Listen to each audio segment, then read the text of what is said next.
Hey there, this is LA Calling, and you're watching Brutally Delicious with Bruce Moore.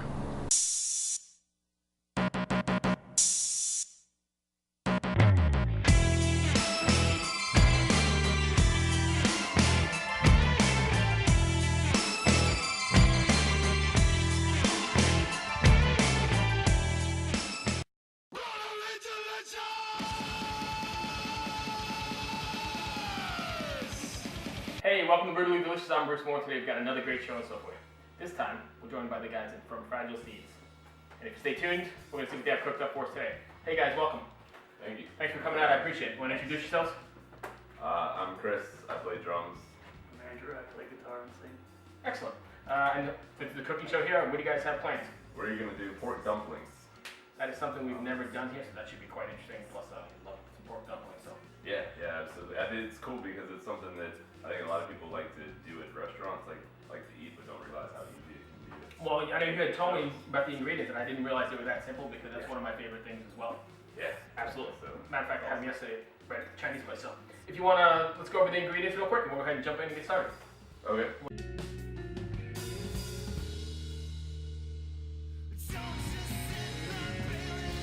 I see you got some sriracha. That's nice because it's not gonna kick you in the ass, but it'll let you know it's there. That's kind of You could up that if you wanted them hotter as well, I guess. Oh yeah, absolutely. And you can adjust and add stuff too. This is fairly simple, but pork dumplings are never really that complex.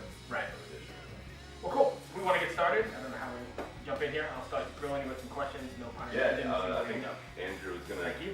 mince the onions and garlic. I'll let It him- doesn't always go over well, so thank you for getting that. I appreciate it. Any dad joke. So you guys are getting ready to kick off your CD release party and then head out on the road. Is that correct? Yeah. The album just came out, and we have our official local album release show tomorrow, actually.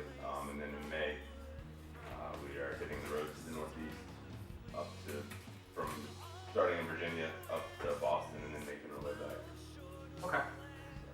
And that's going to be just the Northeast, or you're playing the whole... You guys kind of do them in runs like that, right? You do sections of the country. Yeah. So it's 10 days. We found for us it's the most effective to do 10 days, which is 2 weekends and the week in between. So yeah, we decided to focus on the Northeast. Last year we did more like 20 so days into the Midwest, and we're kind of planning to do the South in the fall. Okay. So you mentioned it, and we sort of mentioned it as well. The record, Myth and Ceremony, is complete, ready for release. So it's already ready for release on iTunes and anywhere else. How do you feel about it now that it's complete? Are you satisfied with the way it turned out? Yeah. And there's always things I would have done differently probably, but definitely still proud of it, which probably can't say about the last one by the time it made its way out. I mean, things we do differently, of course. Right. But there are a lot more things we do differently in the last one than this one. So. Yeah, we put a lot more effort into this one, and I think it shows. The production value's better. We had more time to mix, and we did that. Andrew did the mixing, so we just drug it out until we thought it was ready. Right. I mean, it's definitely, after listening to both of them, and I was listening to it prepping for the show here earlier, definitely is a more, it's cliche, but more mature sort of release. Mm-hmm. I mean, what's the writing process like? You guys all write together, or is it more the efforts of one particular member of the band? It's all together. A lot of the stuff starts off as jamming, which is usually centered around me and Andrew, just because he writes a lot of the structural guitar parts. So he'll usually start with a riff, and then with the drums, I kind of just control the dynamics and where we go, and we mess around with taking the energy level up and down. And then after we've jammed a couple times and have an idea of where the song can go, we start to piece it together and then work out the more complex transitions and parts and stuff. Okay.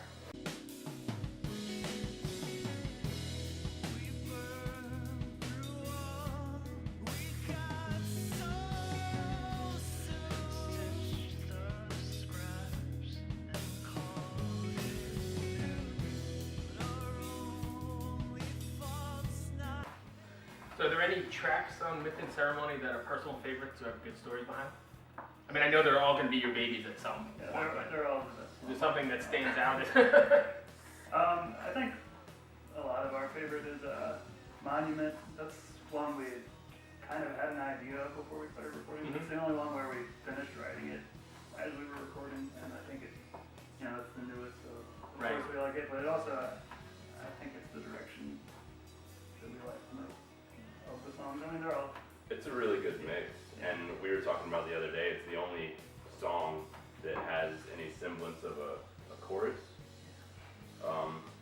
We don't really necessarily have a habit of writing symmetrical songs with a traditional verse, chorus, so a lot of our stuff is like instrumental music but with vocals on top, so it can go anywhere. That one is a little bit more structured, but it's also not structured because it's 9 minutes long, so we do the usual too. So if you're writing lyrics to, as an instrumental and you're writing lyrics as a, I don't necessarily want to say an afterthought, but later on, is it difficult to do that? I don't find it a long time ago when I first started writing music, I would write Verse, chorus, write verse, the song chorus, around right. the lyrics, kind of, I have an idea in my head, but now I just kind of take it home and make noise over it, and then I put words to it, and I don't find it difficult anymore. I mean, I go through revisions and all that stuff. Sure. Show them something and they're like, that's terrible, and then try again. Right. But no, I prefer it over, sitting down with the guitar and writing it all at once. Right. More work than just working on lyrics. I like the whole song's done. Sometimes we'll adjust how many times something is played based on the lyrics, but other than that, I just put it on top of whatever we've gotten. Now both of your records end with a, I guess for lack of a better word, an epic, more than 8 minutes kind of thing. Obviously that's intentional. Is that hard to write a song that long and keep it interesting? I guess that's the word. Keep it attention? We never intentionally write the song to be the closer or to be 8 or 9 minutes. It's just usually the one that ends up like that is the one we decide, that should go on the end of the album. So everything we write, I feel like comes out naturally. We end it when we would want to. Yeah. And do you play those songs live? Obviously, I don't know about the new one yet, but from the last time you played that live? Yeah, that song was actually, the last song on this album was the first song that we wrote after we got back from touring the first album. And we've been playing that one live for a long time. It definitely doesn't make some sense because especially when you're on tour and you're only playing like 30 minutes. Right, that eats up a 8 quarter minutes, of it or more. It's a big chunk. So it really does depend.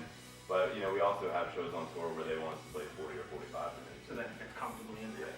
And we're talking about the song that we really like, Monument, we thought was going to be the closer.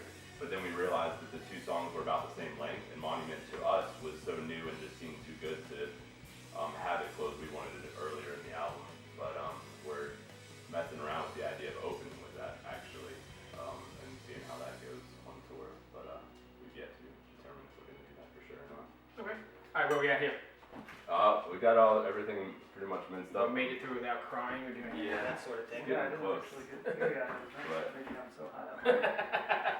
So we got about a pound of ground pork, and sometimes we grind that ourselves and just use a food processor or something, but obviously this makes it a little easier. Yeah. And then I'm gonna go ahead and make sure that this garlic's cut up. The garlic is about 3 cloves, and that's gonna go in And there. again, I know we said it earlier, but for those watching at home, all this is adjustable. So if you're a big garlic fan, you could heavy on whatever, or back off on some stuff. Yeah, I mean you could definitely go easy on the garlic, or I'm a huge garlic fan. I think I put garlic in everything, so that's and I'm not a huge fan of onions either, so I'm gonna make sure that these are taken cut up. But where did this recipe come from? Is this something you make at home, or is this a family kind of thing, or? yeah, this is something that actually my wife and I like to make. It's dumplings has always been one of the things that we would seek out at any Asian restaurant, because I always want to find good ones. You get a lot of them that are, I guess, frozen or something, or pre-prepared. Right. It's just not very exciting at all. So we eventually just looked into making our own, and this is kind of a simplified version of it, with stuff that most people already have at home. And I mean, if you don't like pork or you don't eat pork, you could switch. I mean, I'm guessing you could put anything in there. Right? You could put shrimp or usually some kind of fish or some kind of anything, right? yeah, chicken I guess would be good. Any kind of meat that you can grind up would be fine. Okay. To cross the river that you made.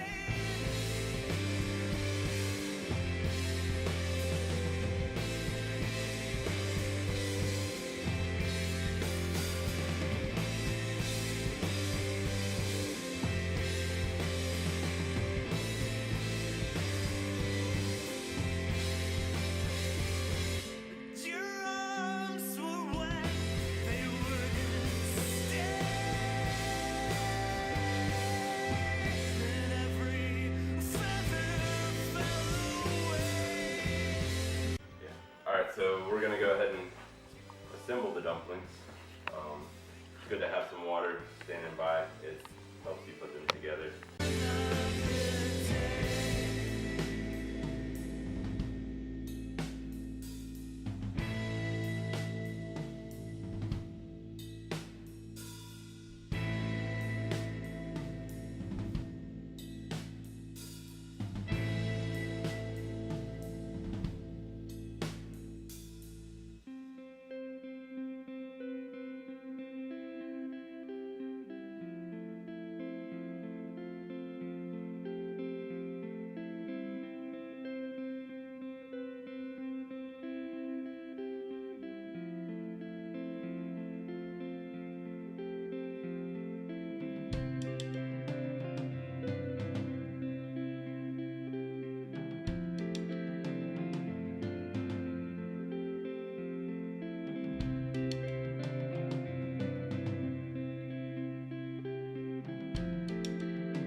So we have all our dumplings made.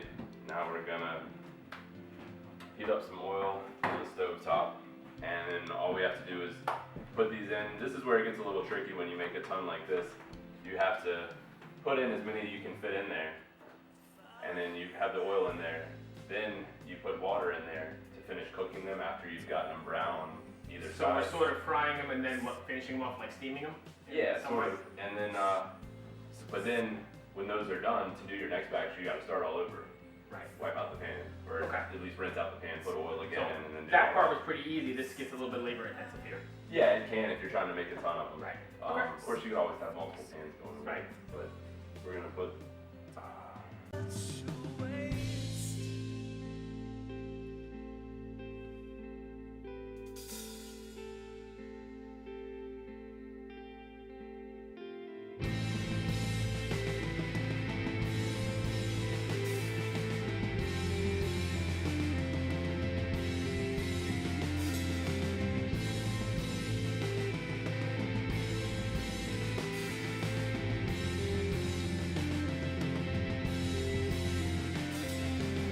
So the dipping sauce needs about a cup of soy sauce, or actually about half a cup of soy sauce. So I'm gonna guess that's about that. Sriracha actually is mainly for the dipping sauce, but we also added some of the pork because we're the boss and sriracha is good. Don't question it. White vinegar. Add some white vinegar in. You want to put about, I don't know, put some sesame seeds in The there. best part about the kitchen is you can just kind of riff and do whatever you feel like. So Yeah. a little bit of this, a little bit of that. And then we were saving some of this onion. This is another place where something like chives could easily Yes. be used. But since we were using onion already, I voted just to do the onion. And that's really all it is to the sauce. You just stir this up and let it sit until it's time to start dipping. All right. So here we are at my favorite part of the episode, the eating, and probably the reason I invited everybody to come over and cook for me. So if you're ready, let's see what we got cooked up. I'm a pig, so I stuffed the whole thing in there. Gotta get Oh, some you're going sauce. all the way in, huh? Yep. I'm the classy one. I'm gonna go about half. Well, I went half because he went half, so no, I know. Better than it looks. That's good. Dude, you freaking knocked it out of the park, man. That's killer. Thank you for coming out. I appreciate it. Yeah, thank you for having us. Appreciate it. Good luck with the tour on the record, Thanks. and hopefully we catch you back next time. Rolling to the top. Lord.